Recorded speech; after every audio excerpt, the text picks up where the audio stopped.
Welcome back everyone to the Sim Racing Show, your weekly guide to all of the biggest news in sim racing. And today we're in the new studio for this week. We're going to try a new setup, so let me know what you think. But we're actually going to start with Nintendo because the biggest, gaming news is from Nintendo. I'm going to let you know how it relates to sim racing. So it is Nintendo Switch 2. I've got the pricing confirmed in the UK, £395.99. Basically £400. In the US, that's going to vary because of all the tariffs that have been kicking off, and it's coming on the 5th of June 2025. Now, obviously, it's a Nintendo Switch, it's got the Joy-Cons, it's got a new thing about using it as a mouse, but it could be interesting for sim racing. It's quite a powerful console. Maybe Nintendo, with this kind of power, will want to get into sim racing. And actually, if you have a look at the games they've announced, there's a new Mario Kart World game that kind of looks like Forza Horizon, but in Mario Kart land, that's going to cost like £100. It's kind of crazy. And that's another, now, by the way, PlayStation and Sony are the only first party who don't have a open world game like that they develop for their console or anyone else's console, because Microsoft have Forza Horizon on Xbox that they're also bringing to PlayStation, and now even Nintendo have their Mario Kart 1. And I wonder whether we're going to see some kind of entry into sim racing with some Nintendo peripheral. It might sound crazy, but how awesome would it be to do Mario Kart with some kind of like old school Gran Turismo style thing where you start in like basic ones and you go up, and Nintendo will do it so well. So watch the space, we're going to be covering it. There are other racing games as well coming to the Nintendo Switch 2. We've got F-Zero GX is coming. That's a classic GameCube game, if I remember. It's going to be emulated, so a lot of us started on these kind of games back on the Xbox, original Xbox, GameCube, PS2, so it's interesting to see that coming back. Sony again has killed so many great racing games like Drive Club, whereas Nintendo are celebrating it. The Mario Kart World game is going to bring a lot of people into racing, and maybe that'll filter through in sim racing. Now, you can't get much further away from Nintendo to BeamnG, because BeamnG is a game that doesn't really have any front end, doesn't really make the gameplay that easy, but has a phenomenal engine and destruction model and just kind of general realism. So they've released a new update, version 0.35. When BeamnG gets to version 1.0, it's going to take over the world, but we're not there yet. 0.35, it's got major focus on rallying. So the Hirochi Sunburst, that's kind of like the Super Impreza style cars, had a big update. It's got a flat 4 engine, very nice. It should sound like the real Subaru. And it's got audible co-driver pace notes. So there we go, BeamnG really taking shots at EA Sports WRC. I see so many of your comments in the Sim Racing Show about EA Sports WRC. You guys, you really want to love it. Some people think it's better than others. Some people absolutely loving it. Some people not loving it so much. BeamnG could be a genuine alternative, but it's very brutal, BeamnG. If you hit a rock, that's it. That's your rally over, basically, just like the real thing. So that's going to appeal to some people. American Truck Simulator news. So, by the way, the guys at SES Software have got in touch with me.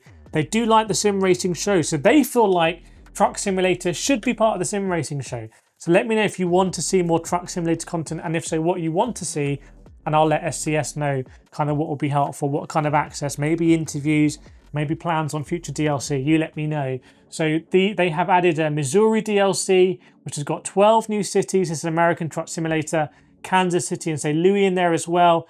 Only $9.99. And they've also updated Heavy Cargo and Special Transport DLC, and they've bundled it. So you've got a thing all together, Missouri Mighty Hall DLC as well. That's about £13. So great to see that.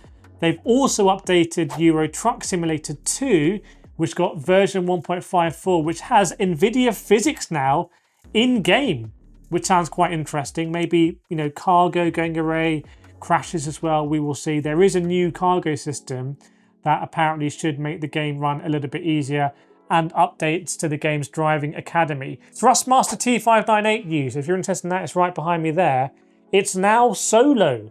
You can now buy that on its own, and it is priced at $399. I think they released that just before tariffs came in, so we will see. So $399 for the T598 is a great move by Thrustmaster, because the weakest part of that are the pedals you can see down here. So now that gives you the opportunity to pair that, say, with the TLCM pedals and maybe get a different rim.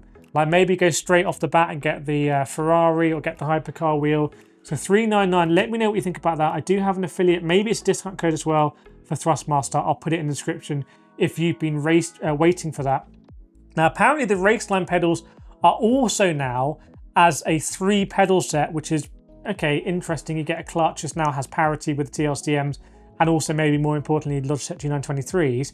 But apparently you are now able, or will soon be able to upgrade them with a load cell.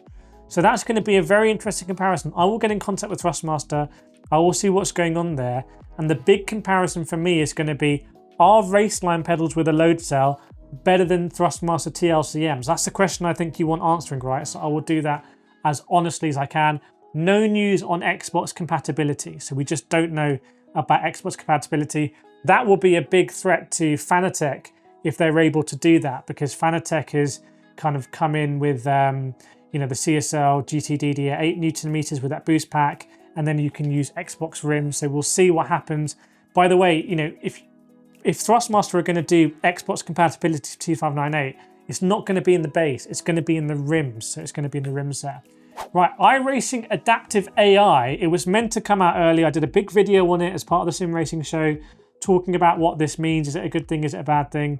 And it has now finally come to iRacing. So this is AI that adapts to your driving throughout a race. So it should always provide close battling. We're seeing a lot of AI in sim racing. There are services like Trophy.ai who have also, you know, maybe we'll do something with Trophy.ai in terms of a video. If you want to see that, let me know. But other AI kind of driving guides as well.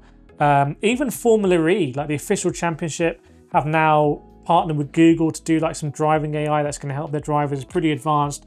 This is going to become standard, I think, in all racing games. The next Gran Turismo, you bet it's going to have some kind of AI that's going to help you do the license test. So iRacing are coming to the fore with their driving AI, adaptive AI. Let me know if you have any thoughts on how that is proving to be. By the way, a big thanks to our sponsor for this week, who is GT Omega. So I've been using my GT Omega sim rigs on Gran Turismo when I was testing the force feedback that went completely wrong in GT, rendering Logitech and Thrustmaster wheels not very good. I was able to test that on my GT Omega Prime rig. So if you want a solid sim racing rig, go check out gtomega.com and use my discount code Kireth. It gets you an extra 5% off at the basket if you decide to buy anything. So big thanks GT Omega for sponsoring this video. So by the way, did you know that the Rennsport R1 Esports series is going on? No one knows about it. It's really interesting because it looks like the marketing dollars have dried up, but they're still doing the competition. And I've never seen anything in sim racing with such little interest. Like, it's absolutely crazy. The amount these esports teams are being paid to participate, or the money swapping hands, must be absolutely insane. But now there's no marketing exposure. They're not paying influencers. They're not paying casters. But it really goes to show just like how esports can be so expensive, and if you don't do it right.